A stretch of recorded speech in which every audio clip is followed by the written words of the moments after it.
Hi, I'm Dr. Rebecca Walker, and today we're going to discuss the shortness of breath case. And I'd like to introduce Dr. Joe Becker, who's going to serve as our expert analysis on this case. Thank you, Joe, for coming. No problem, Rebecca. Glad to be here. So let's watch the first part of the episode. Good. Ooh, hot dates. No, I gotta give a check at this symphony fundraiser thing. Lifestyles of the rich and famous, baby. Look what the patient fairy brought you. No. Mrs. Hawks, 44, fever, cough times 3 days. I'm juggling 10 patients already. Just waiting for a chest film. If it comes back clear, just write a little script, send her home, easy dispo. Okay, good. It's probably just a flu. Give it to Pratt. He'll hate it. Done. Oh, okay, so this is a 44-year-old female, and it sounds like she's got a fever and a cough. Are there some questions that would immediately come to your mind about what you wanted to ask the patient about their cough? All right. So certainly, when you think about cough, as was presented in the brief clip there, one of the most important considerations is the duration of the cough. And in this case, I think we heard that it was about 3 days long. Duration is very important because obviously coughs of different duration can suggest different etiologies, different diagnoses. I'd also want to know if any other symptoms were associated with the cough. So in this case, it sounds like the patient was complaining of a fever as well. Mm-hmm. I'd also want to know if there was shortness of breath associated with this cough. And this would also kind of help me to potentially know the diagnoses, or as well suggest kind of inform me as to the seriousness of the patient's illness. Lastly, you'd want to know kind of what kind of cough it is. Is this cough productive? Is there sputum? Or is the patient coughing up blood? And if there is sputum, what color is it? This can also help you, at least in your mind, determine what the differential diagnosis for this presentation might be. Okay, great, thanks, that's helpful. And it sounded like the physician who saw her initially thought that she could probably go home after the chest x-ray. Are there things that you think about when you're just deciding whether someone should go home with a cough? Right. So, it sounds like, based on the limited information we have about the patient right now, basically her age and her chief complaint, it's a little premature to determine if a patient could be discharged, forthright from the emergency room. Some patients who do have cough and fever can be discharged. In fact, many can, and many are quite stable. However, some patients with these symptoms are critically ill and have pneumonia or even sepsis and thus require hospitalization or even critical care. And so the things that will inform that decision-making involves the vital signs, which of course are very important. I think we're going to hear about in a moment. And as well the appearance of the patient, how they look like on the physical examination, as well as their improvement or lack of improvement to the therapies that you've instituted. And at some point, most of these patients will receive at least some diagnostic testing in the emergency room. And the results of those tests, of course, will also inform our decision-making, whether or not a patient can go home or if they must be admitted. And if they are to be admitted, what level of care do they require? Okay, thanks. Well, let's continue the episode here.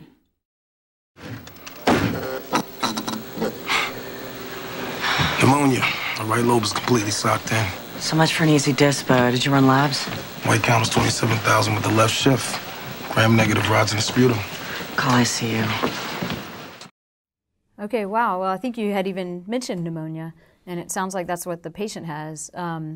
Are there different ways to diagnose pneumonia? Is it always on a chest x-ray? Is that how you diagnose pneumonia usually? Well, when you first approach a patient, you oftentimes don't have the benefit of the x-ray or the radiographic findings, and those can certainly be very helpful in kind of diagnostic testing, such as a chest x-ray can be very helpful in making a diagnosis. However, let's not forget, of course, the importance of the good old-fashioned physical examination. And when you approach a patient with these symptoms, in this case cough and fever, you want to be thinking about the pulmonary examination and the things that you might be looking out for when you perform this examination. So when you're listening to the patient's lungs fields, is there good air movement? Is the patient wheezing? Do you hear crackles? Do you hear rhonchi? Is there lack of air movement or perhaps muffled breath sounds in certain segments of the lung examination? Furthermore, you can get a sense of how sick the patient is. On your examination, is the patient breathing at ease? Is the patient struggling to breathe? Are they using accessory muscles to assist their respiration? Are they critically ill? And all of these determinations are going to be very important parts of the physical examination. Okay. And what else would you consider in a differential diagnosis for someone who might have possible pneumonia? Sure. Well, patients with a pneumonia frequently will present with cough and shortness of breath, and certainly these are very, very non-specific complaints and can reflect multiple different pathologies. So in this case, we're kind of talking about different infectious disorders of the lung, of which pneumonia is one. But certainly patients can have infections at any point in the respiratory tract. The pneumonia represents the alveolar level, or kind of the distal level of the respiratory tract. They can also have bronchitis, which is slightly more proximal. And as well, there can be upper airway or kind of upper respiratory infections like people have, such as viral infections of the hypopharynx or the trachea. Patients as well, depending on their immunologic status, can have multiple different infectious agents causing their infectious respiratory illness. Patients who have HIV and very, very low CD4 count and very, very low immunologic function can be infected with multiple different organisms. PCP pneumonia is common as well.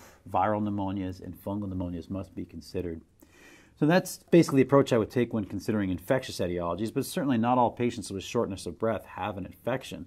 A fever would help suggest an infection, but shortness of breath can be present in multiple other medical diagnoses. For instance, acute coronary syndrome or heart attack can present as shortness of breath. Pulmonary embolus or a blood clot in the lungs can present primarily as shortness of breath. Congestive heart failure or acute exacerbations of congestive heart failure can present as shortness of breath. So there are a whole host of other diagnoses that are non-infectious that can present with shortness of breath. And this is assuming a patient we don't have any history of traumatic injury. Certainly in our trauma patients who have shortness of breath, we must consider other diagnoses as well, such as pericardial effusions, which of course can be present in patients who are not trauma victims, and as well pneumothorax will cause shortness of breath in some patients. So the differential diagnosis for just cough, shortness of breath is actually quite long, and we must consider this when we actually approach our patient, perform the physical examinations, and obtain our diagnostic testing. Okay, so I'm sure these doctors are going to go do that physical exam, that very thorough physical exam that you mentioned, and probably order some tests. We'll see what they come up with. That's only 85 on 2 liters. Okay, crank her up to 5 liters nasal cannula, get a gram of cefotaxime IV, and 500 of Vioxx. This is Dr. Lewis. Never had flu this bad. She's coughing a lot. Do you guys have any cough medicine? We're giving her all the medicine we can right now. I need to talk to your mom for a minute, okay? Hey, you guys want a soda? Go on.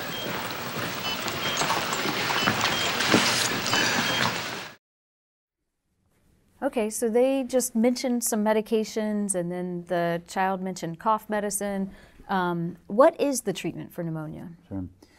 Well, the treatment for pneumonia involves initially a thorough assessment of the patient's stability. So we always say to start off with the ABCs, so assessing the airway, the patient's breathing, as well as their circulation, just to make sure that no immediate acute interventions are required to stabilize the patient or save their life. Now, the directed appropriate treatment for pneumonia is an antimicrobial. If the patient is suspected of having a bacterial pneumonia, as many patients do, in this case the patient was discussed as having a positive Gram stain, so antibacterial antibiotics would be appropriate. In this case, we would have to consider coverage for a wide range of bacteria, but many times gram-positive organisms such as streptococci are important and appropriate to be covered with whatever antibiotic you select. As I mentioned before, patients with impaired immune systems may have a larger infectious differential diagnosis, and thus you may have to broaden your coverage of different microbes, such as you may have to include antiviral medications, antibacterial medications, and perhaps even antifungal medications, just to make sure that you are covering the range of possible pathogens responsible for the patient's presentation. So assessing the ABCs will be very important. Make sure the patient doesn't need immediate life-saving treatment, and after that, a range of antimicrobials based on your impression of what the differential diagnosis is of the infectious possibilities causing this patient's presentation. And so I think in the video, it sounded like in the ABCs, they had started this patient on oxygen. So that would be one thing that was included in the immediate interventions, and they gave her some antibiotics. And I guess patients with a fever, sometimes they're a little bit dehydrated, and they can use some IV fluid. Sure. So maybe give her an IV fluid bolus. I just need some sleep. You know, Martin never should have called 911. Well, I'm glad he did. This type of pneumonia is very dangerous. My kids have homework. They need dinner.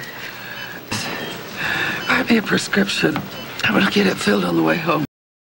How do you decide, when you're giving the patient all this treatment, how do you decide who can go home or who needs to stay in the hospital? Right. Well, this is actually one of the most important decisions we make in emergency medicine. And certainly the decision making regarding which patients are appropriate for discharge home, which patients are admitted to the hospital, depends a lot on the patient's appearance as well as their improvement given the therapies that you've administered. Several disease conditions as well have a predictable disease course, some being more serious than others, and that might also affect your decision making about which patients are allowed to be discharged. So for instance, a patient with acute coronary syndrome or heart attack who is relatively stable might still require admission to the hospital just given the severity of the diagnosis they have. Whereas this particular patient appears to be quite unstable. The oxygen is low, as you just mentioned, even in the setting of supplemental oxygen being administered. Mm-hmm. And as such, this patient certainly would not be an appropriate patient to be discharged home. So anyone who's requiring supplemental oxygen with their pneumonia, they should stay in the hospital. Certainly, I think that's accurate. Most patients are not going to be able to receive supplemental oxygen at home. And if they're requiring oxygen to maintain adequate oxygen saturations, then certainly this would indicate that they require at least short-term hospitalization. Okay. What's up? Sets down to 83. Take slow breaths. Oh, God. Mom? Sets down to 78. Crank up the O2. Get them out of here. Come on. Wow, she really deteriorated pretty rapidly. Yeah, she did. Initially, he said the stats are down to 83 and then 78. I mean, how fast do you have to reassess patients who are hypoxic? How often? So this patient seemed to be, quite ill to begin with, even before this scene, with saturations in the low 80s, even on supplemental oxygen. Mm-hmm. So this is a patient you want to keep a very close eye on. And if there is continuous cardiorespiratory monitoring, this patient should definitely be on a monitor, such that we could monitor their vital signs in real time. Furthermore, this is the kind of patient you want to stay around and monitor them to see if there's any acute decompensation or worsening of their condition, because they may, in fact, decline very rapidly once they do, and it's going to be important for you to be present and able to intervene when that does happen. Okay. And when you find that a patient's oxygen saturation is lower, what do you do to intervene? How do you decide what kind of oxygen they should get in supplement? Right. I think it's a very important question. When patients decline in the emergency department, we tend to get very anxious and excited, and we can kind of forget the proper approach to the patient. It's always important to remember when a patient changes or when they decline, go back to the beginning and start again. The patient care cycle in emergency medicine always involves an evaluation, thinking about the patient if that's appropriate, and sometimes acting on the patient even before that. And so we just go back to the ABCs. Every time the patient declines, go back to the ABCs, assess the airway, the breathing, and the circulation, and address each issue as you find them. Now, specifically with regard to your question about oxygen, we do have a scalable delivery mechanisms for providing patients with supplemental oxygen. So patients who require just a little bit of oxygen can get nasal cannula oxygen delivery, and that's anywhere from 2 to 4 liters. And then patients who do not get adequate improvement on nasal cannula oxygen, at that point we can step them up to a face mask respiration system. Patients who still fail to improve on that can then be provided with a non-rebreather or a mask with a reservoir for further supporting their oxygen. After the non-rebreather level of intervention, we have positive pressure oxygenation delivery vehicles, and these are a little higher level of care because they represent the last intervention prior to providing the patient with endotracheal intubation and positive pressure ventilation through an endotracheal tube. Okay, great. Well, hopefully she won't need that, but let's just take a look. Come on. She's not moving in the air. Bagger, get 20 of the Tominate, 100 of suck, set up for an intubation. You called him? Aunt's in Detroit, the brother's here. I was just trying to help. You can help by learning to listen when the patient asks you not to do something. Oh, wow. So, I mean, obviously, this patient couldn't have been reassessed too frequently if she deteriorated that fast. But is that the right thing to do? Should she have been intubated right then? Or were there other options? Well, you see this patient declined quite rapidly. And so in the previous discussion, we did mention that there was a very scalable approach to hypoxia going from the nasal cannula up into intratracheal intubation. This patient seemed to pass through those steps very rapidly, and I think it would have been inappropriate to try this patient on anything other than intratracheal intubation. So to answer your question, the patient did look like she required to be intubated at that point. A couple things happened. One, she started to spit up blood, and certainly any kind of fluid in the respiratory tract can serve as obstruction and can prevent adequate respiration. As well, you can imagine if someone's going to be given positive pressure ventilation, they may not tolerate that if they have a lot of either bleeding or secretions. Furthermore, really towards the end, it looked like that patient was not conscious. She was not responding. And you can also imagine that if you're going to put a positive pressure mask on someone, they really have to be awake. And I don't think that this would have worked for her. Furthermore, when someone's mental status or level of consciousness declines to the extent that it did in this patient, they frequently need endotracheal intubation just to protect their airway. And certainly that might have been a consideration in this patient as she continued to get worse. Okay.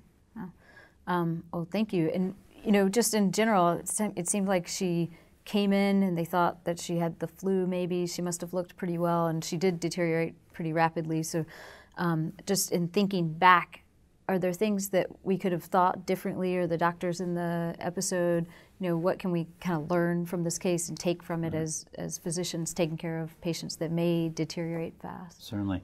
Well, I think we can consider back to the very first clip in which they were talking about the patient and remarking that she's going to be, quote, an easy dispo. That often goes through our minds as emergency medicine doctors, but I think we have to learn to resist that temptation. Our job is to do the opposite, is to consider the worst possible diagnoses in these patients rather than the least serious in this particular case. So I think if we approach our patients at least considering or thinking about the serious, dire diagnoses that they could be presenting with, will at least develop an approach and a consideration for very dangerous things that they could have, instead of, as in this case, potentially in the beginning, maybe blowing her off a little bit, thinking that she might have just had a mild respiratory infection.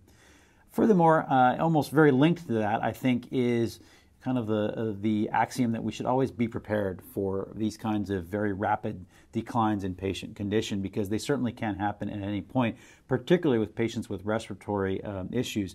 You know, as a patient becomes more and more hypoxic, their ability to sustain the work of breathing declines with time, and as such, when they eventually do crash, they can crash very rapidly. So being prepared is going to be very important, and you saw in this final clip here that they were preparing for endotracheal intubation. Now, if you have to search around for your material and your equipment at that point while the patient is either not breathing or breathing very poorly, this can lead to very, very bad outcomes and death. So being prepared for any eventuality is going to be very important. And I think that has a lot of ramifications for how we set up our emergency room. And when we come on shift, making sure that the appropriate equipment, medications, gear, and even personnel are available to us should these eventualities occur.